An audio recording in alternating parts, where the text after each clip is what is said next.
পুরুলিয়া ঘুরতে অনেকেই চান, আর পুরুলিয়া ঘুরতে গিয়ে জয়চণ্ডী পাহাড় ঘুরতে যাননি এরকম মানুষ মনে হয় কমই আছেন।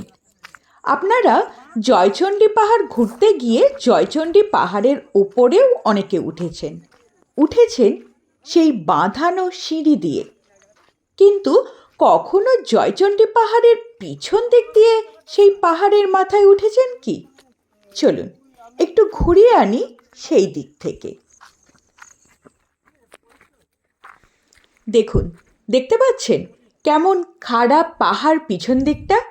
এই দিক দিয়েই অনায়াসে কিন্তু ওঠাই যায়, যদিও ঝোপঝাড় একটু আছে বই কি।